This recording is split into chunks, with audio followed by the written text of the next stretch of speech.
Assalamualaikum warahmatullahi wabarakatuh. Mahasiswa sekalian, bagaimana kabarnya? Semoga dalam keadaan sehat walafiat. Pada pertemuan kali ini kita akan melanjutkan materi akuntansi pengantar 2 kita dengan topik rekonsiliasi bank. Sebagaimana sudah dibahas dalam pertemuan pertama kemarin bahwa kas yang ada di perusahaan itu terdiri dari cash on hand dan cash in bank. Kas di perusahaan dan kas kita atau kas perusahaan yang ada di bank.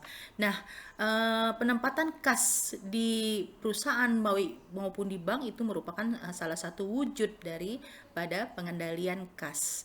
Hari ini kita akan fokus membahas mengenai kas perusahaan yang ada di bank. Mahasiswa sekalian, ada beberapa keuntungan dengan memiliki rekening bank ya. Jadi ada beberapa keuntungan bagi perusahaan dengan memiliki rekening bank. Yaitu tentunya saja yang pertama adalah sebagai pengendalian internal, yang kedua adalah memudahkan transaksi pembayaran bagi perusahaan. Kenapa? Karena bank menyediakan alat pembayaran seperti cek dan biliet giro. Kemudian juga penggunaan rekening bank ini memudahkan pihak perusahaan untuk melakukan proses transfer dana dan lain sebagainya. Nah, bila perusahaan memiliki rekening bank, maka setiap akhir bulan itu akan diterbitkan suatu laporan bank yang bernama rekening koran. Nah, rekening koran ini akan diberikan oleh bank kepada perusahaan, dan perusahaan akan mencocokkan catatan kas menurut catatan bank dari rekening koran tadi dan menurut catatan perusahaan. Nah, apabila terjadi selisih atau ketidaksesuaian, inilah yang kemudian akan ditelusuri. Nah, oleh karena itu penting bagi perusahaan untuk melakukan rekonsiliasi bank atau bank reconciliation. Rekonsiliasi bank adalah salah satu prosedur pengendalian kas bila terjadi perbedaan antara saldo kas di bank per catatan perusahaan dengan saldo rekening koran yang dibuat oleh pihak bank. Nah, secara teoritis kedua saldo kas ini baik menurut catatan dan perusahaan maupun catatan bank harusnya sama. Tetapi dalam prakteknya bisa saja terjadi perbedaan. Nah, perbedaan itu bisa dikarenakan yang pertama, keterlambatan salah satu pihak atau keduanya, baik bank maupun perusahaan dalam mencatat transaksi. Yang kedua, kesalahan dalam mencatat transaksi, baik itu yang melakukan kesalahan pihak perusahaan maupun pihak bank. Nah, mahasiswa sekalian, ada beberapa cara penyusunan rekonsiliasi bank. Ya, dalam penyusunan rekonsiliasi bank terdiri dari dua macam ya. Yang pertama adalah rekonsiliasi saldo akhir, itu ada dua bentuk, yaitu sering kita kenal dengan bentuk T, atau laporan rekonsiliasi saldo kas dan saldo bank menunjukkan saldo yang benar. Kemudian yang B, yaitu rekonsiliasi saldo bank ke saldo kas. Yang kedua ada bentuk rekonsiliasi lengkap, yaitu rekonsiliasi saldo awal, penerimaan, pengeluaran, dan saldo akhir. Bentuknya bisa 2 kolom dan 8 kolom. Nah, yang kedua ini biasanya digunakan oleh auditor. Oke, kita akan melihat format dari rekonsiliasi bank. Yang pertama, format rekonsiliasi saldo bank dan saldo kas menunjukkan saldo yang benar. Baik, kita lihat formatnya ya seperti ini mahasiswa.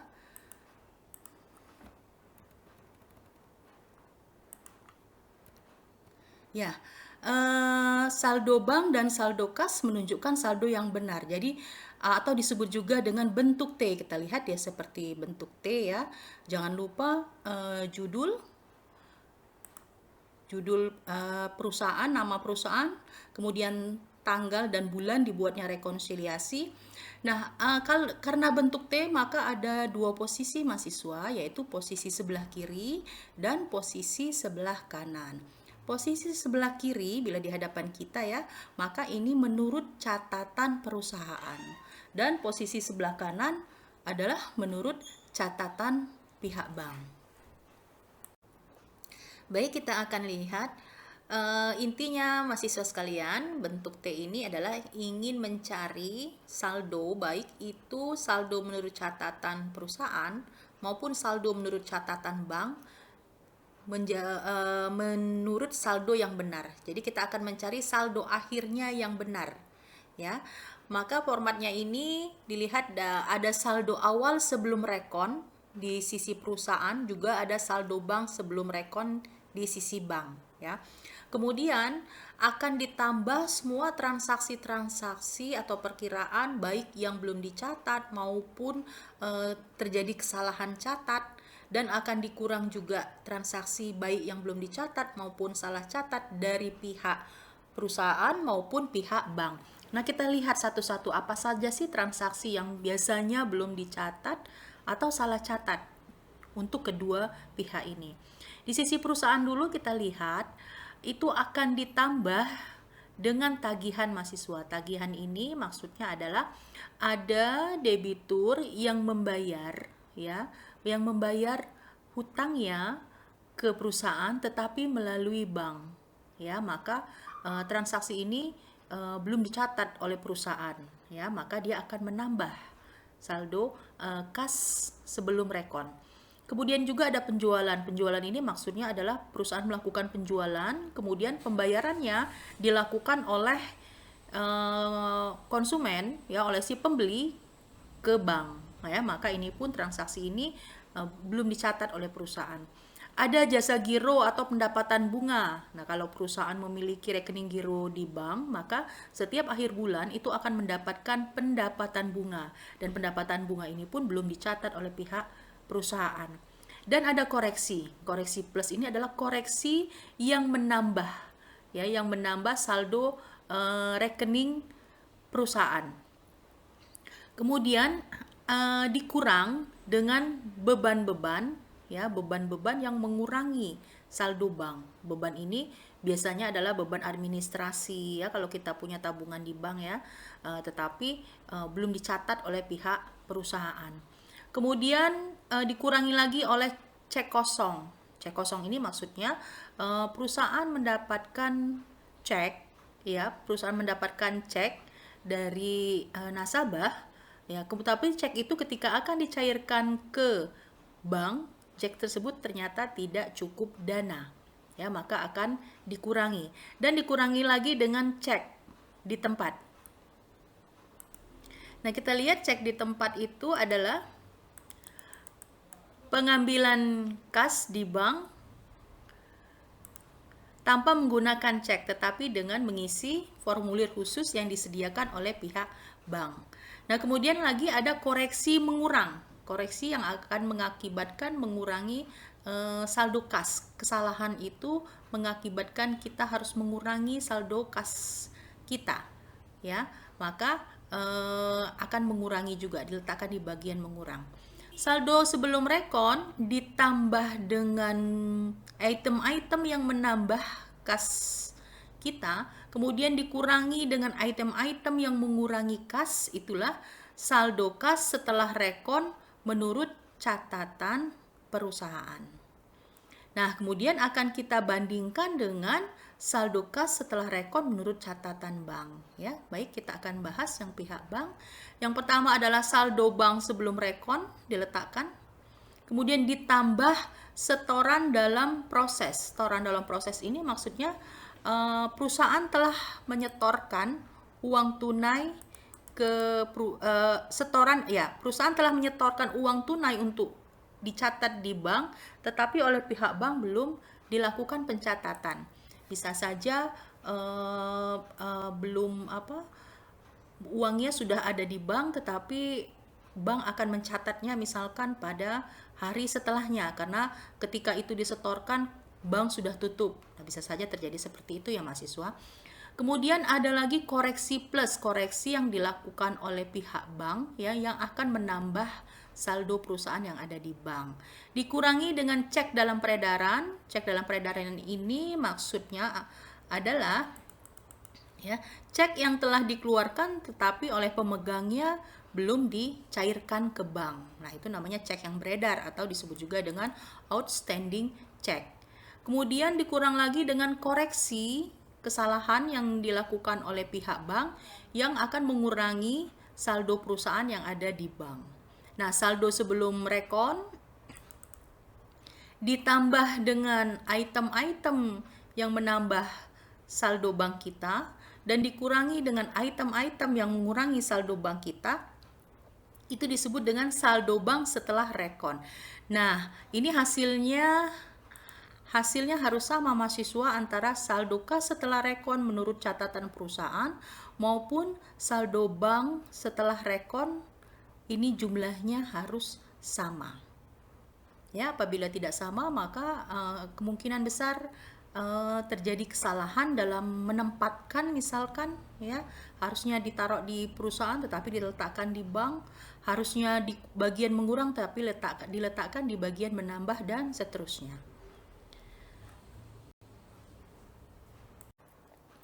Baik, kita lanjutkan. Fokus di koreksi mahasiswa. Koreksi menambah itu biasanya terjadi karena penerimaan dicatat terlalu kecil. Ya, jadi ada penerimaan perusahaan, nah dicatatnya terlalu kecil. Maksudnya dicatat terlalu kecil itu seperti ini. Penerimaan itu harusnya 1 juta, tetapi dicatat 100.000. Atau pengeluaran dicatat terlalu besar. Pengeluaran 50.000 dicatatnya 500.000. Kemudian koreksi negatif atau koreksi yang mengurang itu bisa terjadi karena penerimaan dicatat terlalu besar. Penerimaannya 70.000 dicatatnya 700.000. Atau bisa pengeluaran dicatat terlalu kecil. Harusnya pengeluarannya 500.000 dicatat 50.000. Nah, ini nanti kita akan bahas langsung ke contoh ya biar lebih paham. Ya, kemudian untuk yang kedua adalah tadi kalau yang bentuk T ya. Yang kedua adalah rekonsiliasi saldo bank per catatan bank ke saldo kas per catatan perusahaan. Nah, ini sebenarnya hampir sama dengan bentuk T, hanya dia kebalikannya mahasiswa. Yang kita akan lihat adalah posisi saldo bank sebelum rekon dan ditambahnya adalah bagian yang menambah yang ada di bank, ya, kemudian ditambah lagi dengan bagian yang mengurang yang ada di perusahaan, ya, kemudian dikurangi dengan bagian mengurang yang ada di bank, kemudian dikurangi lagi dengan bagian menambah yang ada di perusahaan. Nah, itu hasilnya adalah saldo kas sebelum rekon. Jadi saldo bank sebelum rekon menuju saldo hasilnya harus menuju ke saldo kas sebelum rekon. Nah, ini nanti mungkin akan sangat jelas sekali kalau kita sudah dicontoh ya. Kalau masih di bagan seperti ini mungkin masih agak bingung. Kita akan masuk ke contoh. Baik, kita lihat contoh rekonsiliasi bank yang terjadi pada PT Semesta Alam tanggal 31 Oktober 2021. Jadi yang posisi sebelah kiri ini adalah soalnya dan yang posisi sebelah kanan adalah jawabannya. Kita lihat di sini poin yang pertama, saldo per catatan bank melalui rekening koran ya. Jadi ini saldo bank ya mahasiswa, dia dari rekening koran 32.250.500. Sedangkan saldo kas menurut catatan perusahaan ini adalah saldo kas dari buku besar ya mahasiswa. Buku besar kas 34.855.000. Nah, ini data ini adalah data yang sebelum rekonsiliasi. Nah, kita siapkan dulu tabel rekonsiliasinya bentuk T, jangan lupa judulnya dan tanggal dilakukannya rekonsiliasi. Posisi sebelah kiri adalah catatan perusahaan dan sebelah kanan adalah catatan bank. Yang pertama, saldo kas sebelum rekonsiliasi catatan perusahaan adalah ini ya. Maka kita letakkan di sini. Sedangkan saldo bank sebelum rekonsiliasi ini ya, maka kita letakkan di sini. Ditambah, nah kita akan mencari mahasiswa item-item ini mana saja yang menambah dan mana saja yang mengurang. Nah, ada baiknya begini, untuk memudahkan, Anda tulis dulu ditambah dan kosongkan ini, kemudian tulis dikurang dan kosongkan. Ya, begitu juga pihak bank, ditambah kosongkan dan dikurang kosongkan. Hingga nanti setiap ada transaksi kita langsung bisa letakkan di bagian yang mana. Oke ya. Kita lihat transaksi yang kedua ini adalah setoran yang masih dalam perjalanan.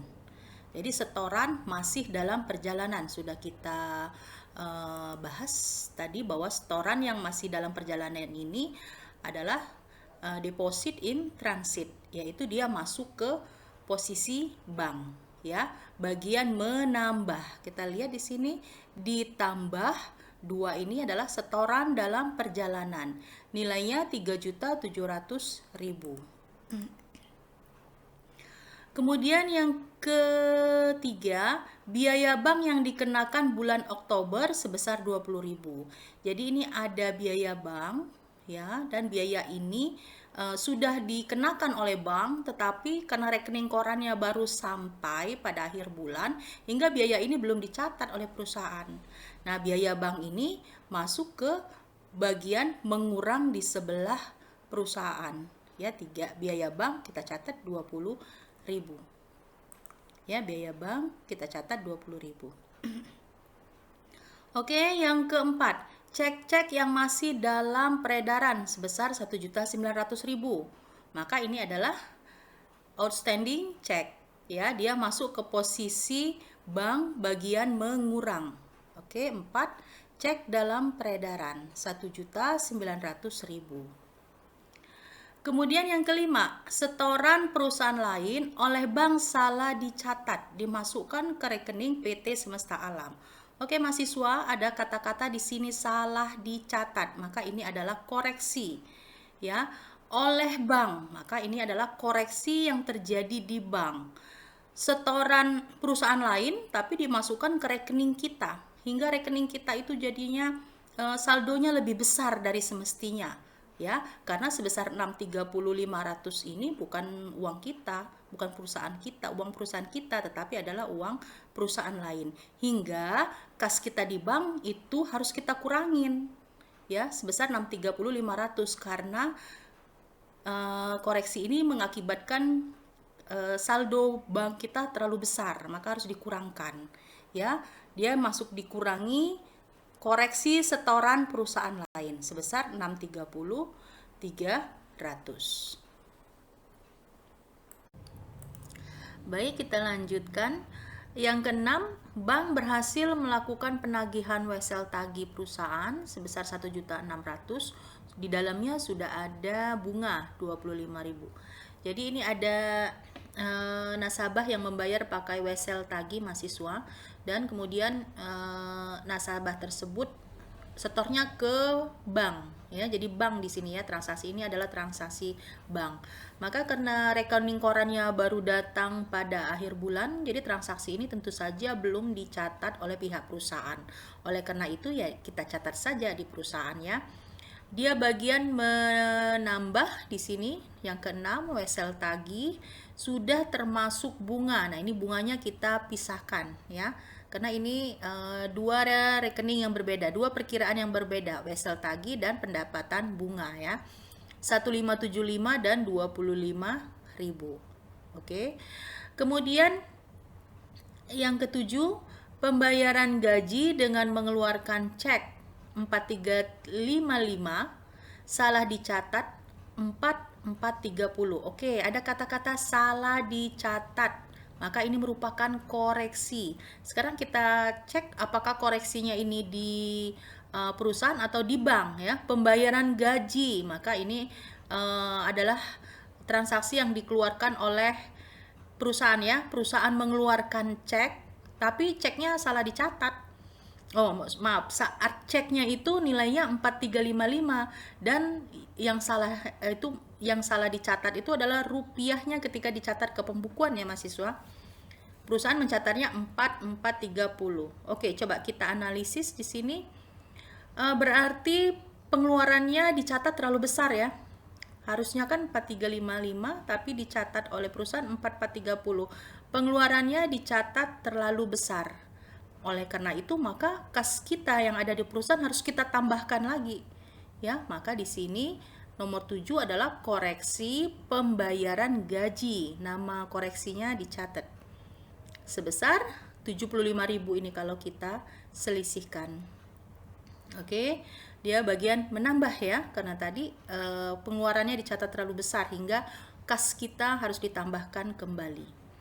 Yang ke-8, penerimaan cek dari debitur 1615 dicatat perusahaan 1730. Kalau kita menerima cek dari debitur berarti ini merupakan pendapatan ya mahasiswa. Tapi kalau kita mengeluarkan cek atau menarik cek, maka itu merupakan pengeluaran. Nah, karena kita ini menerima cek, ya, maka ini merupakan pendapatan. Sebesar gini 1615 tetapi dicatat 1730. Jadi mencatat pendapatannya terlalu besar. Ya, jadi kas kita di perusahaan itu kita catat saldonya terlalu besar, padahal enggak seperti itu. Ya, karena koreksi itu. Maka kenapa karena dicatat terlalu besar maka harus kita kurangi saldo perusahaannya. Ya, maka dia di sebelah mengurang. Koreksi piutang. Ya, penerimaan cek dari debitur. Jadi ini transaksi piutang sebesar 115.000. Semoga bisa dipahami ya dengan baik. Yang 9, penarikan cek oleh PT lain oleh bank dimasukkan ke rekening perusahaan. Nah, ini juga koreksi. Karena oleh bank, maka ini koreksi di bank. Ya, jadi ada perusahaan lain yang narik cek, tapi kok oleh bank dikurangi punya kita. Dana kas kita yang ada di bank yang dikurangi. Ya, karena dianggap ini punya penarikan ini punya kita, punya perusahaan kita. Maka otomatis uang kita di bank terlalu kecil ya. Nah, maka kita tambahkan di sini ya, koreksi cek PT lain sebesar 905.000. Yang 10, cek yang diterima dari salah satu debitur ternyata kosong atau tidak cukup dana. Ya, tadi udah kita jelaskan bahwa ini masuk ke bagian yang sisi perusahaan bagian mengurang 3.300.000. Kemudian 11, cek dari hasil penjualan barang sebesar 2.500.000 telah disetor ke bank tetapi belum mencatatnya ke dalam penerimaan kas. Jadi ada cek dari hasil penjualan ini sudah disetorkan ke bank tetapi perusahaan belum mencatatnya mahasiswa. Ya, karena belum dicatat ya kita catat saja. Karena cek ini hasil penjualan, maka ini pendapatan ya. Maka dia bagian menambah. 11, ya, nama akunnya yang disebut penjualan barang dagang 2.500.000. 12, diperoleh jasa giro dari bank sebesar 110.000. Jadi ini bagian perusahaan, bagian menambah pendapatan bunga 110.000. Dan yang terakhir, penerimaan cek dari langganan sebesar 1.380.000 oleh perusahaan belum disetor ke bank. Maka ini adalah setoran dalam proses. Ya, sudah dikeluarkan ceknya tapi cek itu sudah kita terima dan sudah akan disetorkan ke bank tetapi belum disetorkan karena belum sesuai dengan tanggal penerimaan. Jadi ini adalah deposit in transit. Masuk sebelah bank bagian menambah 1.380.000 rupiah. Nah, sudah selesai semua transaksi ini masuk. Sekarang kita akan hitung posisi perusahaan dulu, saldo kas sebelum rekon. Yang ditambahnya tambahkan semua, maka diletakkan di sini 34.855 34.855.000 ditambah 4.285.000 hasilnya 39.140.000. Yang bagian mengurang juga ditambahkan semua, letakkan di sini dikurang 3.435.000, maka saldo kas setelah rekonsiliasinya adalah 35.705.000. Kita lihat yang saldo bank sebelum rekonnya 32.250.500. Bagian menambahnya tambahkan semua, letakkan di sini. Ditambah 5.985.000. Bagian mengurangnya ditambahkan semua, letakkan di sini. Dikurang 2.530.500. Hasilnya adalah 35.705.000. Sama ya mahasiswa, jumlah ini harus sama. Nah, ini adalah contoh bagaimana menyusun rekonsiliasi bank dengan menggunakan saldo bentuk T ya, mencari saldo kas dan saldo bank menunjukkan saldo yang sama. Baik, kita lanjutkan.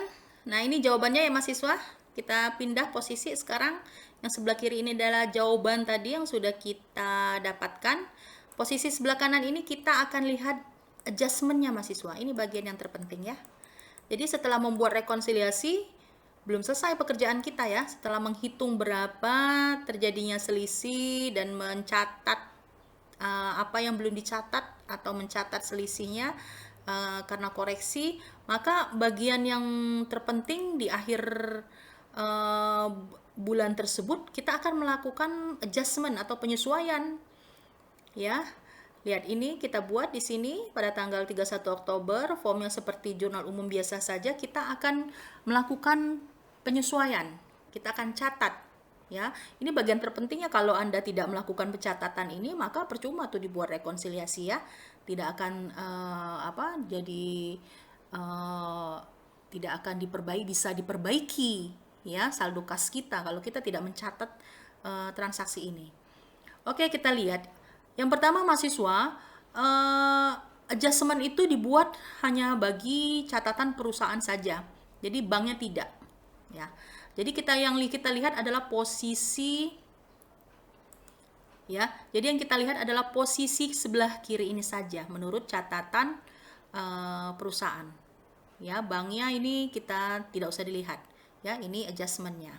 Nah, yang kita lihat di sini adalah transaksi ini nih, transaksi yang menambah dan mengurang ini akan kita catat ya. Bagian menambah kita lihat di sini. Bagian transaksi ini adalah menambah kas di bank kita. Maka debitnya kas di bank. Nah, ini kosongkan dulu aja mahasiswa. Debitnya kas di bank ya, karena transaksi ini sekali lagi menambah kas bank kita. Maka debitnya kas bank. Kreditnya adalah semua transaksi ini. Yang pertama apa? Wesel tagih. Catat 1575. Yang kedua, pendapatan bunga. Pendapatan bunga. Oh ya, pendapatan bunganya ada dua nih mahasiswa, kita jadikan satu ya. Jadi nilainya 135 juta.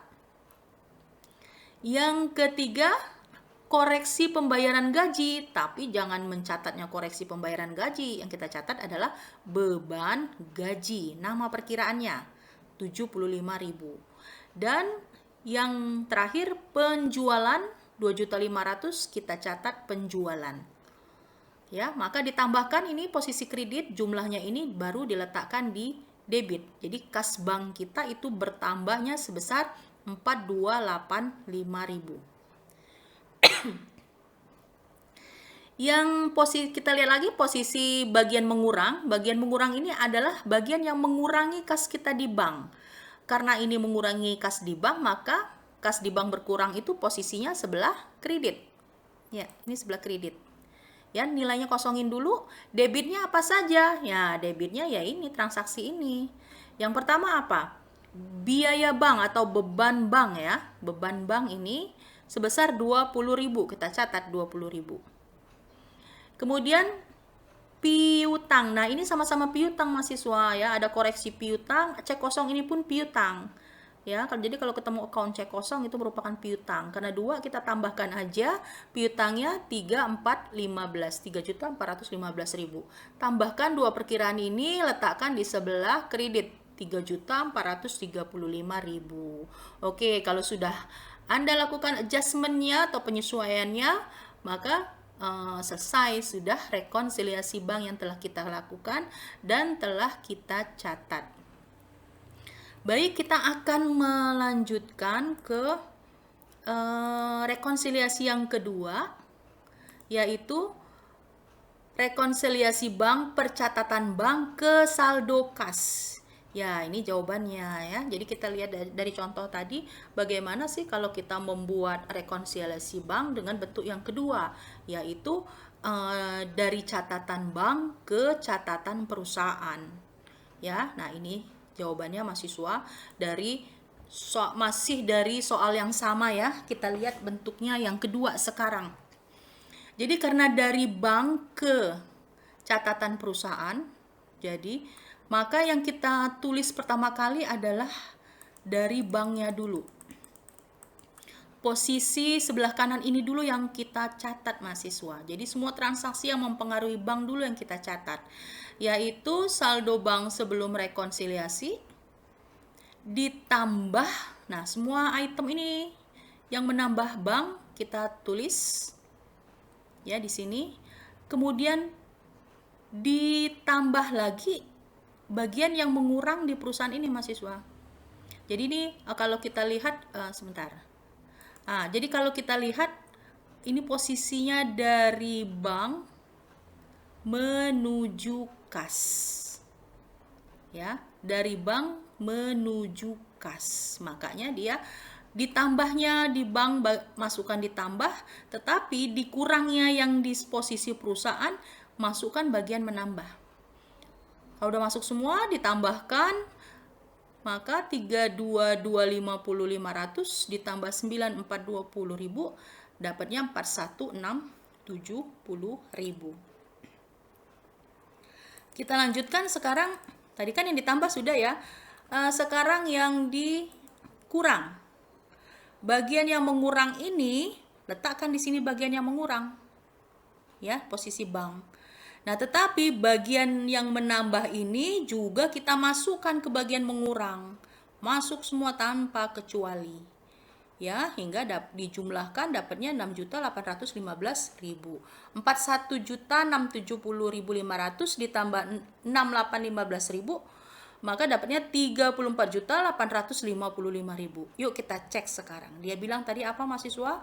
Dari saldo bank menuju saldo kas. Dari saldo bank, kemudian hasil akhirnya adalah saldo kas. Dari saldo bank hasil akhirnya adalah saldo kas. Lihat sama nggak? Oke, sama ya saldo kasnya. Ya, inilah mahasiswa sekalian, kita sudah membahas dua contoh ya bagaimana mencari rekonsiliasi bank dengan menggunakan format T, dan yang kedua adalah saldo bank menuju saldo kas ya. Dan ini pun penyesuaiannya sama ya, adjustmentnya sama dengan yang dibuat seperti ini, kedua metode ini. Baik ya mahasiswa sekalian, untuk contoh berikutnya nanti kita akan bahas di video selanjutnya ya. Kita akhiri dulu pertemuan kita hari ini. Semoga ilmu yang diberikan bermanfaat. Wassalamualaikum warahmatullahi wabarakatuh.